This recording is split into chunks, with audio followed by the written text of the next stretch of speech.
문제없는 공동체가 있을까요? 우리나라만 해도 매일같이 문제투성이로 시끄럽습니다. 우스갯소리로 우리나라 대통령 성함이 문재인이라 그런지 왜 이리 문제가 국내외적으로 끊임없이 여기저기 생기지 모르겠다고들 합니다. 거기서 문제없는 세상이 어디 있겠습니까? 삶이라는 것 자체가 문제의 바다에서 헤쳐나가는 것 아니겠습니까? 이 문제들, 우리 성도들은 어떻게 해결을 해야 할까요? 이스라엘의 백성들 모세의 지도하에 애굽에서 나와 가나안 땅으로 향해 가고 있습니다. 그들의 입가에는 400년 만에 해방된 기쁨이 서려 있고 굳게 잡은 아이들의 손에는 희망에 찬 기운이 넘쳐 있습니다. 그런데 그렇게 가나안 땅으로 향해 가는 도중 광야길에 들어서면서 그들은 곧 지치고 맙니다. 공동체의 심각한 문제가 발생을 합니다. 사실 이 발단은 이스라엘 백성들이 아닌 그들 중에 섞여 사는 무리들, 즉 애굽에서 같이 종살이하다가 히브리인들이 해방된다 하니까 거기에 슬쩍 끼어서 함께 묻어나온 타 종족들, 이방인들이었습니다. 그들은 여호와에 대한 신앙도 없는 사람들로서 그저 자유를 찾을 수 있다, 해방되어 나간다 하는 것이 좋아가지고 함께 슬쩍 끼어서 출애굽한 그러한 사람들입니다. 이들이 광야에서 투덜대기 시작합니다. 이게 뭐냐? 젖과 꿀이 흐르는 땅으로 간다더니 이게 뭐냐? 불평이 터져 나오기 시작합니다. 하나님께서는 절대 권력자 애굽의 바로에게 내 백성을 보내라 하시며 분명히 출애굽의 역사가 하나님의 나라를 세우는 것에 있음을 밝히셨고 그를 위해서 하나님의 나라를 세우기 위한 여정인데 이들은 그러한 신앙적인 것은 아랑곳하지 않고 거기엔 관심도 없고 그저 현세적인 축복만을 기대하고 같이 튀어나온 것입니다. 그러게 불편함이 생기자 어김없이 불평, 불만을 쏟아넣기 시작합니다. 이렇게 중생하지 못한 이방인들의 불평이 터져 나오자 그것은 곧바로 이스라엘 백성들에게로 전염되어 갑니다. 이런 불평은 말이죠. 이렇게 전염성이 높습니다.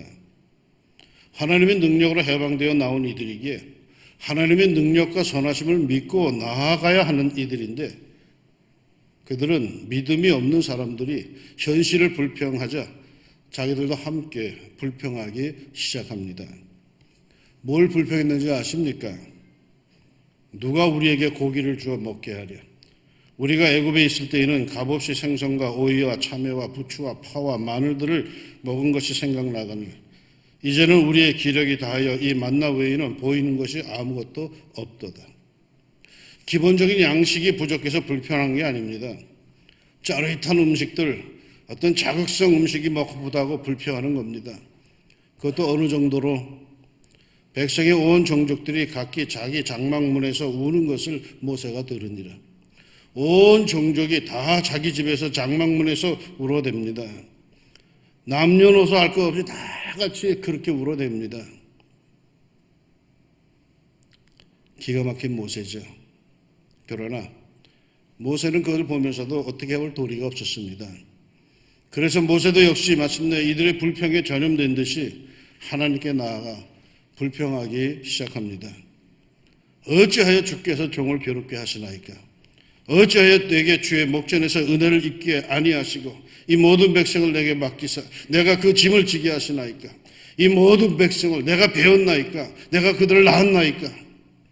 어찌하여 너무 기가 막혀 죽겠다는 거죠. 그러더니 급기야 모세는 극단적으로 이렇게 기도를 끝맺습니다. 주께서 내게 이같이 행하실진대 구하옵나니 내게 은혜를 베푸사 즉시 나를 죽여 내가 고난당함을 내가 보지 않게 하옵소서. 백성들이 고기가 먹고 싶다고 괴로워하는 것을 보기도 힘들고 그렇다고 이들이 맨날 불평하며 울고불고 하는 것을 보기도 더 이상 지겹습니다. 차라리 나를 죽여주세요. 이 공감에서 벗어나고 싶습니다. 모세도 불평합니다. 그 충실했던 모세도 하나님 앞에서 불평합니다. 한술 더 떠서 죽여달랍니다. 백성들은 고기 먹고 싶다고 정력이 쇠하다고 울고불고 난리고 이를 해결해야 하는 지도자는 번아웃 됐어. 아주 지쳐버렸어. 그래서 그 역시 죽여달라고 하는 절망적인 모습을 보여주고 있습니다. 문제는 온 백성에게 미쳤고 지도자는 해결책이 없고 실로 이스라엘 공동체에 찾아온 위기였습니다. 이 위기를 어떻게 해결했을까요? 하나님께서 해결책을 제시하십니다. 16절 여호와께서 모세에게 이르시되 이스라엘 노인 중에 네가 알기로 백성의 장로와 지도자가 될 만한 자 70명을 모아 내게 데리고 와 회막에 이르라. 거기서 너와 함께 서게 하라. 모세가 맡고 있는 이 막중한 부담감을 나누기 위해서 장로 70인을 세우도록 명하시며 그러한 자격이 있는 이들을 모아서 지정된 회막에 나와 모세와 함께 서도록 하셨습니다. 그리고는 17절에 내가 강림하여 거기서 너와 말하고 네게 임한 영을 그들에게도 임하게 하리니 그들이 너와 함께 백성의 짐을 담당하고 너 혼자 담당하지 아니하리라. 여기서 네게 임한 영이라는 표현이 있는데 영이란 단어 앞에 그라고 하는 정관사가 붙어 있습니다. 그 영, 즉 모세에게 임한 성령을 말합니다. 그러니까 이스라엘 공동체에 임한 위기, 문제를 해결함에 있어서 하나님께서 제일 먼저 제시한 해결책은 백성의 지도자, 리더, 장로들을 모으고 그들에게 성령을 부어주시겠다라는 것입니다. 이게 무슨 해결책입니까? 당장 고기가 먹고 싶다, 생선과 오이와 참외와 부추와 파와 마늘이 먹고 싶다라고 난리치는데 그런 건 안 주고 지도자에게 성령을 부어주시겠다는 것이 무슨 해결책입니까? 여러분, 아무리 급한 문제, 아무리 위급한 상황이라도 신앙의 공동체는 제일 먼저 지도자들이, 리더들이 성령 충만해야 합니다. 하나님의 영에 감동되어야 합니다. 이게 안 되면 그 다음에 하나님의 역사도 없어요. 더군다나 하나님께서는 지정하신 장소, 회막 문에 나와 모세와 함께 서라고 하십니다. 요즘식으로 말하면 정해진 기도의 시간, 정해진 기도의 장소인 기도회에 나오라는 거예요. 그리고 그 기도 중에 하나님의 영, 성령을 부어주실 테니 지도자들은 모두 한 마음으로 성령 충만하라는 거예요. 신앙 공동체, 그 공동체가 강건하려면 지도자들이, 리더들이 강건해야 합니다. 그리고 지도자가 강건해지는 길은 다른 길이 없어요. 기도회에 나와서 기도하며 성령 충만해야 되는 거예요. 요즘식으로 말하면 교회 지도자, 목사, 장로, 권사, 집사들이 기도회에 나와서 하나님의 영을 사모하는 가운데 성령 충만해야 되는 거예요. 아니 어디서 성령 충만하시려고 그렇게 기도 안 하십니까? 어디서 성령 충만하고 문제 해결하려고 도대체 기도회도 안 나오십니까? 하나님께서 나오라 한 그 시간에 그 장소에 나와서 기도할 때에 하나님께서 성령을 부어주시고 우리의 문제를 해결해 주신 줄로 믿습니다. 신앙 지도자는, 리더는 기도해야 돼요. 신앙 공동체에서는 가장 기도 많이 하는 이가 기도자요, 가장 성경을 많이 하는 이가 지도자요, 가장 봉사를 많이 하는 이가 지도자가 되어야 되는 거죠. 세상의 지도자는 존경받고 권위 있고 손가락 하나 까딱하지 않아도 될지 모르겠지만 신앙 공동체의 지도자는, 리더는 그렇지 않아요. 기도에 나와서 기도해야 하고 봉사해야 되죠. 그래야 성령 충만할 수 있는 거예요. 목사를 꿈꾸고 장로를 꿈꾸고 집사를 꿈꾸고 권사를 꿈꾼다고 해서 하나님께서 그 꿈대로 이루어 주셨는데 기도도 하지 않고 봉사도 하지 않고 성령 충만하지도 않는다? 아니에요. 그야말로 평신도 중에 평신도인 일반 신자들은 기도하는데 지도자들이, 리더들이 기도 안 한다면 어찌 하나님께서 그 공동체에 큰일을 하실 수 있겠습니까? 일반 신자들을 신앙으로 지도하는 지도자들이, 젊은이들을 지도하는 지도자들이, 리더들이 일반 신자들보다, 청년들보다 기도하지 않는다면 어찌 성령 충만할 것이며 어찌 문제를 해결할 수가 있겠습니까? 이 문제를 해결하기 위해서는 지도자들이 기도회에 나와 기도하는 가운데 성령 충만, 하나님의 뜻을 바로 깨달아야 합니다. 이것이 하나님께서 문제에 부닥친 공동체에 주시는 첫 번 해결책입니다. 그리고는요, 문제를 해결하기 위해서는 좀 더 큰 믿음을 가지라고 하십니다. 하나님께서 냄새가 싫어질 때까지 고기를 먹이시겠다고 하자 모세는 말이요, 할렐루야 하질 않았어요. 대신 이렇게 말합니다. 모세가 이르되 나와 함께 있는 이 백성의 보험자가 60만 명이었는데 주의 말씀이 한 달 동안 고기를 주어 먹게 하겠다 하시오니 그들을 위하여 양떼와 소떼를 잡은들 조카오며 바다의 모든 고기를 모은들 조카오리이까. 어느새 모세도 말이죠, 육신적인 모습으로 변해 있어요.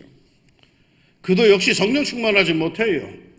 하나님께서 하시겠다는 말씀에 이의를 제기해요.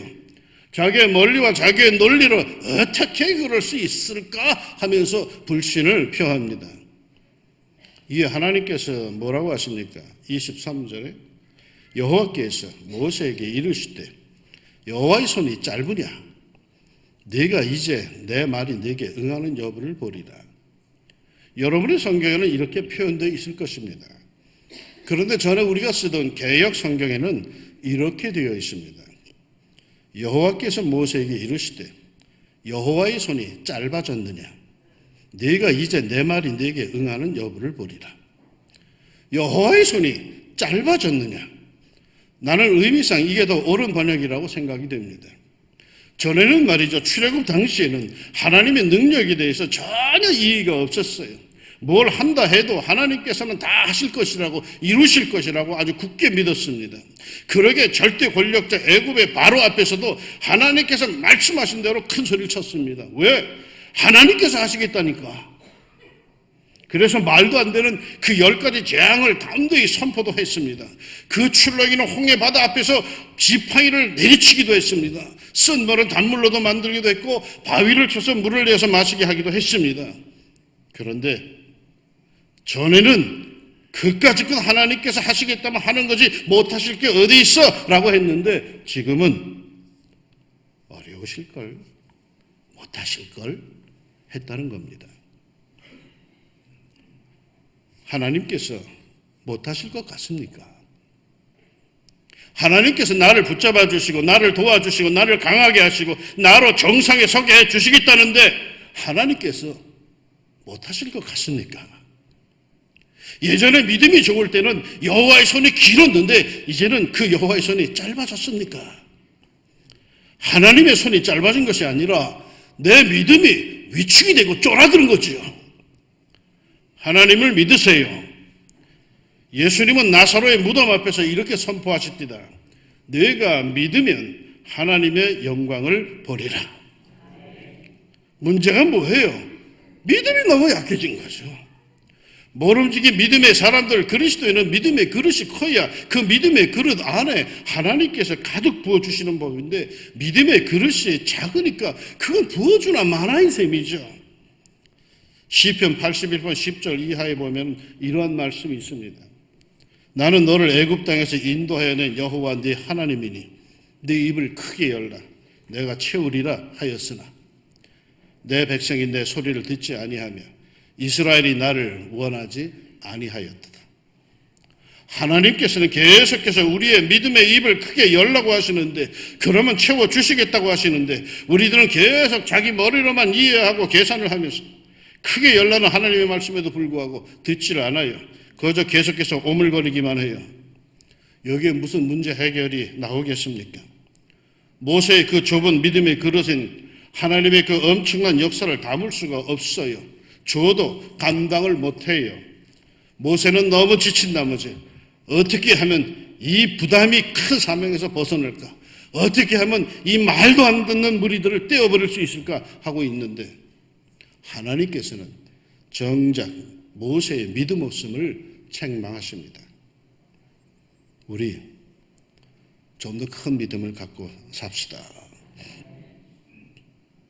모세를 비롯해 지도자들 장로 70명이 다 하나님 앞에 서서 성령이 충만하여 큰 믿음의 기록을 가질 때 어떤 일이 과연 일어납니까? 비로소 하나님께서 메추라기 떼를 몰고 오십니다. 이 메추라기 떼가 얼마나 몰려왔는지 진을 중심으로 하룻길에 거쳐서 2규빗, 2규빗으로 덮였다라고 합니다. 하룻길이라면 약 32km라고 합니다. 그러니까 진을 중심으로 방역 32km에 2규빗 하면 한 규빗이 꿈치 하나입니다. 그러니까 2규빗 정도면 약 한 1m 두께로 쌓였다라는 것입니다. 엄청난 양의 메추라기 떼가 날아와서 지면에 덮였습니다. 이 메추라기 떼를 몰고 오는데 모세나 장로들이 한 일이 있습니까? 어이 어이 불러대지도 않았어요.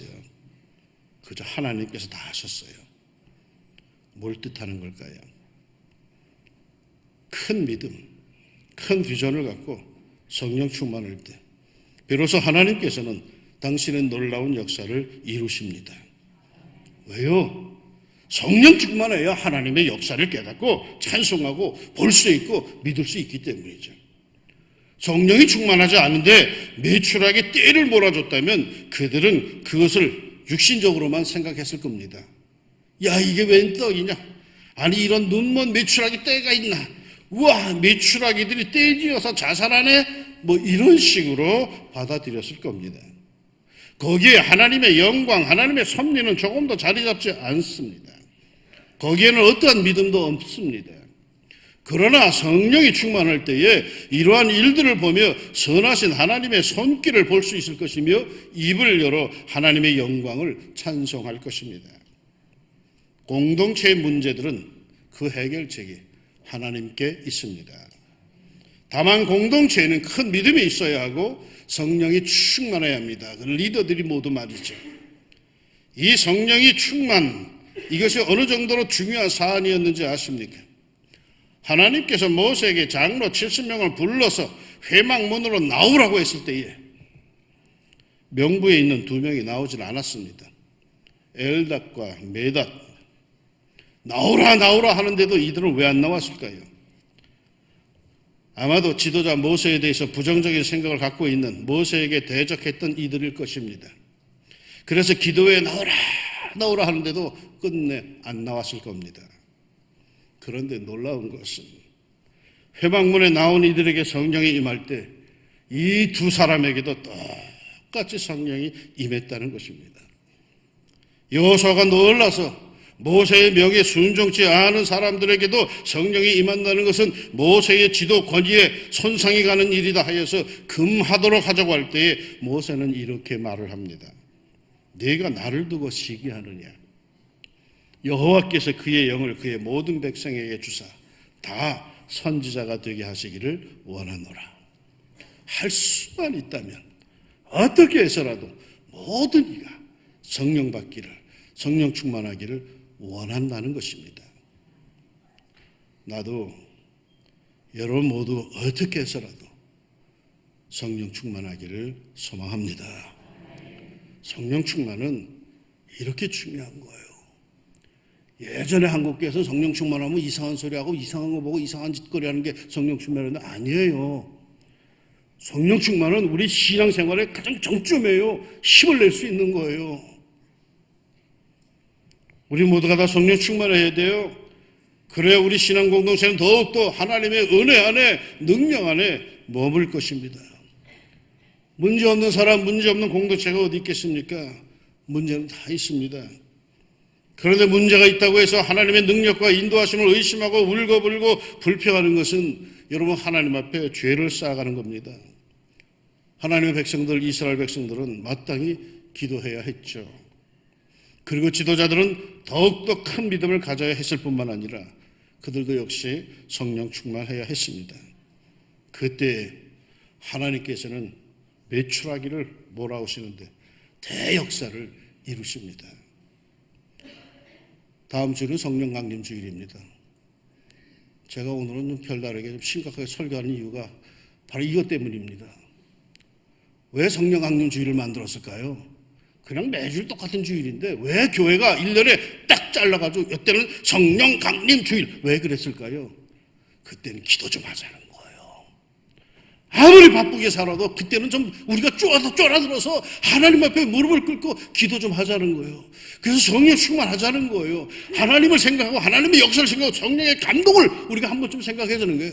사는 게 바빠서 좋아, 바빠도 좋아. 그런데 말이야, 네가 하나님의 자녀라면, 하나님의 백성이라면 적어도 이때만큼은 무릎을 꿇고 기도하라는 거예요. 새벽에 일어나라는 거예요. 기도의 시간을 찾으라는 거예요. 하나님께 간구하라는 거예요. 하나님이 너를 보신다는 걸 느끼라는 거예요. 성령의 강림의 역사가 있다라는 거예요. 기도해야 합니다. 큰 믿음 가져야 합니다. 그래서 성령 충만해야 합니다. 그러면 여러분이 갖고 있는 문제가 그 어떠한 것이라 할지라도 해결의 역사가 일어날 것입니다. 하나님의 손은요 결코 짧아지지 않았어요. 하나님께서 이루시고 응답해 주실 겁니다. 기도하시는 가운데, 큰 믿음 갖는 가운데, 성령 충만한 가운데 관세 있게 사시기를 주의 이름으로 축원합니다. 기도합시다. 사는 게 바빠서 쫓기듯이 삽니다. 하나님, 그런데 가만 생각해보니까 내가 하나님의 자녀고 내가 그리스도인이고 내 안에 성령님이 계시다라고 하는데 사는 게 너무 바빠가지고 의식도 못하고 살았습니다.